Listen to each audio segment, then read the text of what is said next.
chiesa di San Giovanni Battista a Jesolo per l'ultimo saluto a Roberto Basso, il tabaccaio 64enne ucciso nella sua abitazione la notte del 6 maggio. Proseguono le indagini dei carabinieri. Ha fatto parte di un gruppo criminale che rapinava a mano armata supermercati. I carabinieri di Mestre hanno arrestato un 52enne condannato per rapina aggravata in concorso. Dall'Arena l'appello alla pace di associazioni attivisti, l'immagine simbolo, l'abbraccio di Papa Francesco a due amici, un israeliano e un palestinese che hanno perso i familiari nella guerra in Medio Oriente. Il Veneto è la regione col tasso di inflazione più alto d'Italia e Venezia è la città in cui nell'ultimo anno si è sentito di più il caro vita, a dirlo uno studio della CGA di Mestre. Sindacati hanno manifestato a Venezia contro la privatizzazione di Poste Italiane. Tra i rischi denunciati, tagli al personale, chiusura di sportelli e aumenti delle tariffe. A Ca' Foscari un'alleanza tra studenti e imprese per espandere le applicazioni dell'intelligenza artificiale a supporto dello sviluppo delle aziende. A Mira un progetto di riforestazione sta trasformando 50.000 metri quadri in un'oasi di biodiversità e inclusione, piantumati oltre 5.300 alberi e arbusti autoctoni di 17 specie diverse. Buonasera, ben ritrovati dalla redazione di Venezia. Dunque, l'avete sentito, questi titoli di oggi. In apertura la cronaca, ha celebrato a Jesolo Paese il funerale di Roberto Basso, il tabaccaio ucciso nella sua abitazione in via Antiche Mura.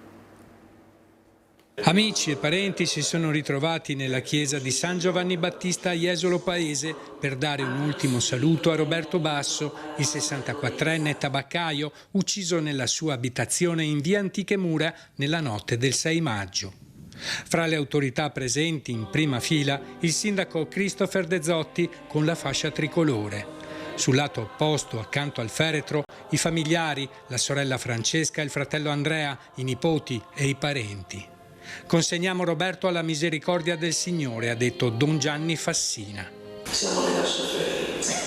Ecco che questa lettura ci viene proprio a leggere in questo momento lo stato d'animo dei tuoi familiari, in quale in questi giorni si sono accesi tantissimi fari sulla vostra famiglia, sulla morte di Roberto. In chiesa, per essere vicini un'ultima volta a Roberto, tanti lavoratori stagionali, i vicini commercianti e con loro anche le ex commesse.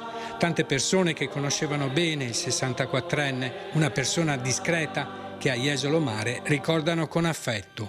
Roberto è una persona molto riservata, persona proprio però vicino, anche con il suo silenzio alle persone.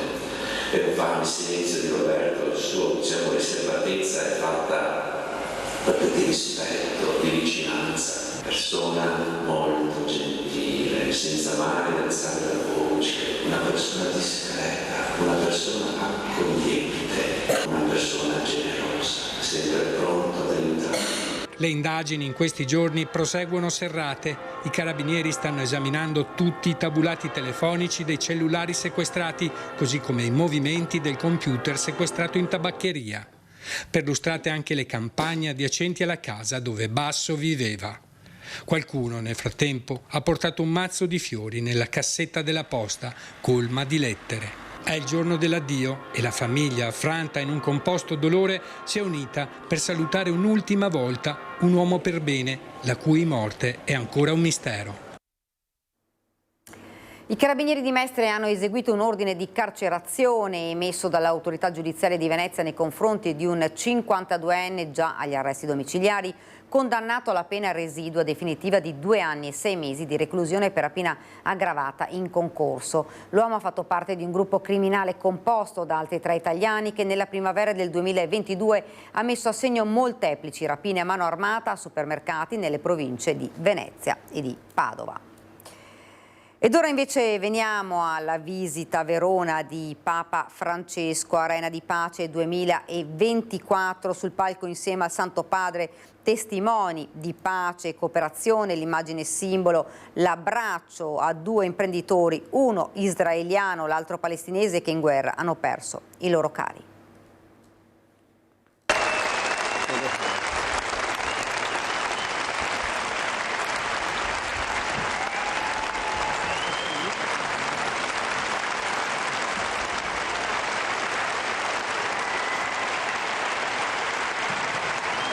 L'abbraccio di Papa Francesco all'israeliano Maoz Sinone e al palestinese Aziz Sarà è l'immagine simbolo, il messaggio più forte che si è levato dall'Arena di Pace 2024.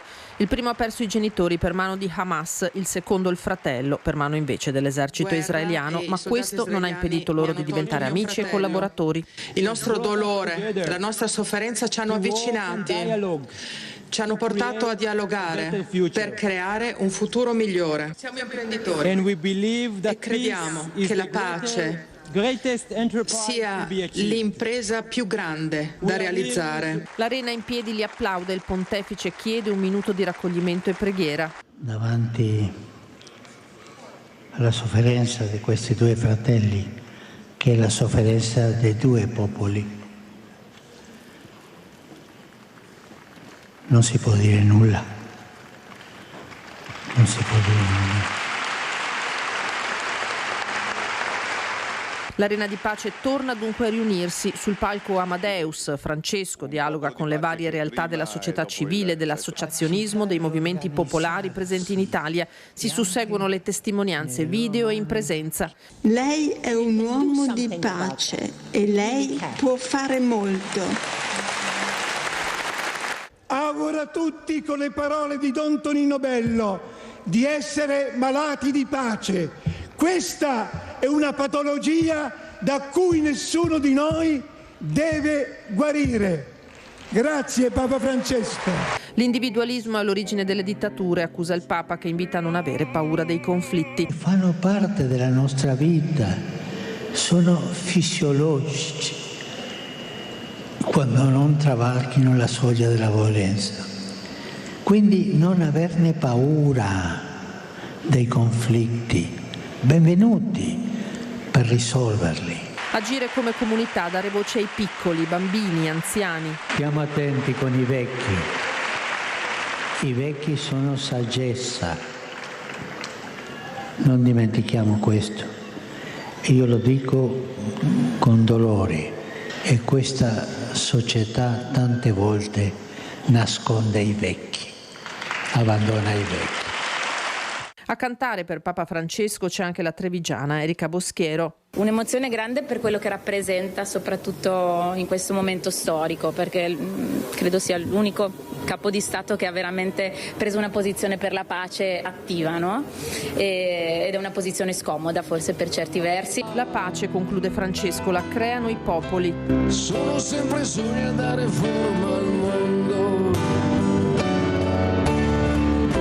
e sogna chi ti dice che non è così. Sogna chi non crede che sia tutto qui.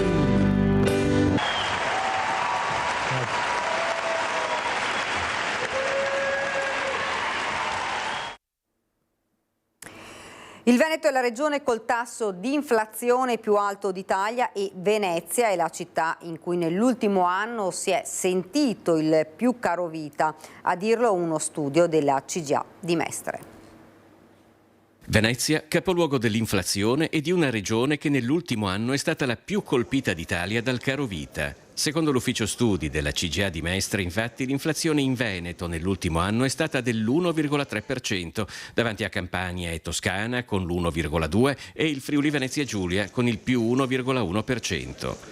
Con l'1,9% Venezia è la provincia più cara del Veneto, registrando forti incrementi di costo per trasporti, affitti di case e negozi e carrello della spesa, ma anche attività ricettive, ristorazione e servizi alla persona.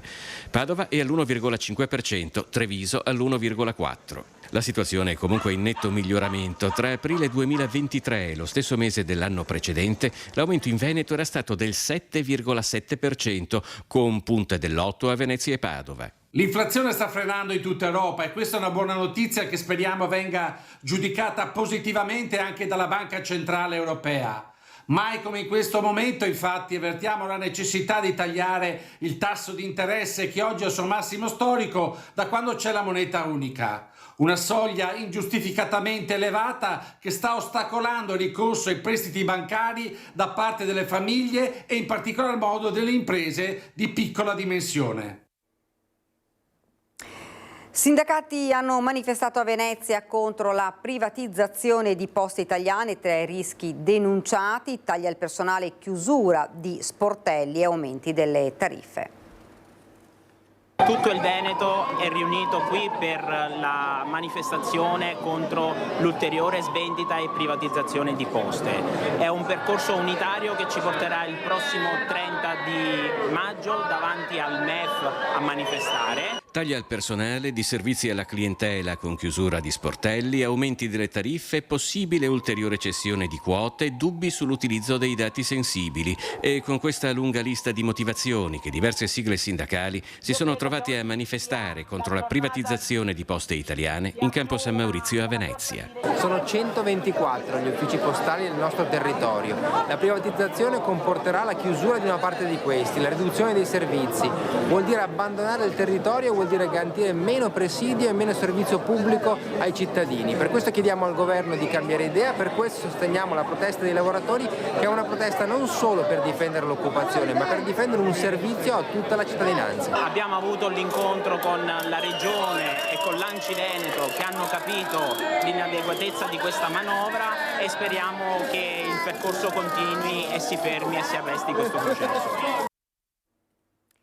Flash mob di pace, terra, dignità in Campo San Geremia a Venezia. La lista si presenta alle elezioni europee anche per chiedere una soluzione pacifica dei conflitti che si combattono in Ucraina e in Palestina.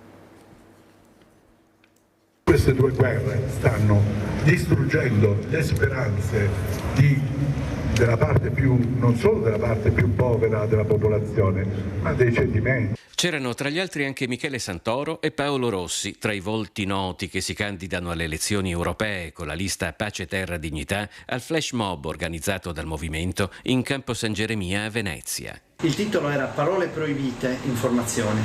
Noi riteniamo che in un contesto ormai di guerra esplicita, seppur a pezzi in Medio Oriente e in Europa, quello che venga meno sia proprio il diritto fondamentale dei cittadini a essere informati. Oggi speriamo che riparta un sistema di informazione corretta per i cittadini per le elezioni europee. Due popoli vittime, l'Europa in fiamme, il mondo in pericolo. Con le elezioni europee, sostiene Pace, Terra, Dignità, la salvezza può cominciare dall'Europa se riscopre se stessa e a partire dalla riconciliazione tra la Russia, gli Stati Uniti e l'Occidente si rivolge al mondo per costruire la pace.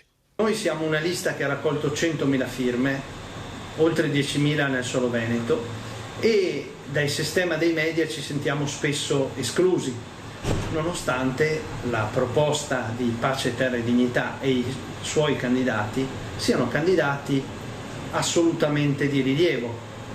Il tema della pace è il primo tema, ma i due temi altrettanto importanti sono la terra, quindi l'ambiente, e la dignità, cioè i diritti sociali spesso conculcati.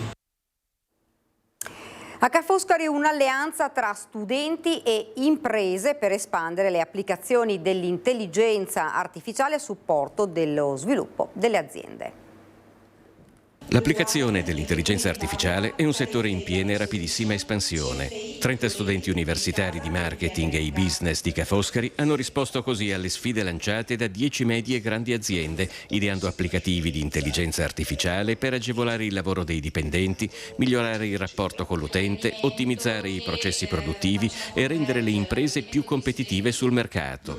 In una sorta di palestra di sperimentazione dove studenti, esperti e imprese possono inventare insieme il futuro. Creare cortocircuiti virtuosi fra giovani che oggi stanno studiando e sviluppando questi strumenti, le necessità delle imprese, ovviamente il tutto mediato da professori e ricercatori in grado di proporre metodologie di apprendimento che siano al passo con le sfide con le quali ci stiamo confrontando. L'utilizzo dell'intelligenza artificiale è declinata nelle applicazioni più svariate: aiutare i cittadini nelle pratiche comunali, migliorare gli standard delle visite mediche a domicilio, gestire automaticamente la mole di documentazione necessaria per partecipare alle gare d'appalto o interpretare le mappe catastali e valutare l'acquisto di nuovi terreni. Il mio team era composto da 4 studenti, abbiamo effettuato delle attività di brainstorming e poi seguito delle fasi dotati di una metodologia per applicare l'innovazione nei processi aziendali, che è il design thinking. Noi studenti di economia e management possiamo fornire un contributo importante alle aziende e alle necessità che si trovano ad affrontare, soprattutto in questi mesi, in questi anni in cui l'innovazione tecnologica ci pone davanti a sfide molto complesse che richiedono anche una enorme rapidità di reazione. A Mira un progetto di riforestazione sta trasformando un vasto terreno in un'oasi di biodiversità e inclusione. Abbiamo tra le specie arboree ovviamente la farnia, che è una specie di quercia, e il carpino, che sono le due componenti fondamentali di questo tipo di bosco planiziale, e poi abbiamo il tiglio lacero, il pero selvatico, il melo selvatico, il ciliegio, e poi tutta una serie di arbusti, dal pallon di maggio al biancospino, al ligustrello, al sambuco. Si chiama Bosco Moranzani, il polmone verde alle porte di Mira, affacciato sulla laguna di Venezia, dove in oltre 50.000 metri quadrati di terreno, grazie all'impegno di Etifor e alla collaborazione con l'Università di Padova, sono stati piantumati oltre 5.300 alberi e arbusti autoctoni di 17 specie diverse.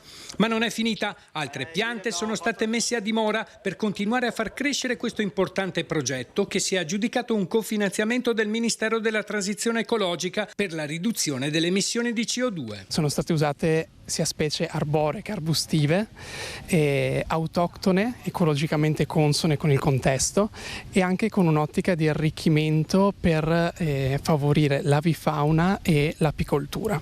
Questa riforestazione non è solo una conquista ecologica, ma anche un esempio di inclusione e accessibilità. La Fondazione Emma in questo luogo, insieme agli ideatori, punta a creare un'oasi di biodiversità accessibile a tutte le forme di disabilità. Il verde diventa una terapia, è un modo proprio per dare loro la possibilità di trovare una dimensione.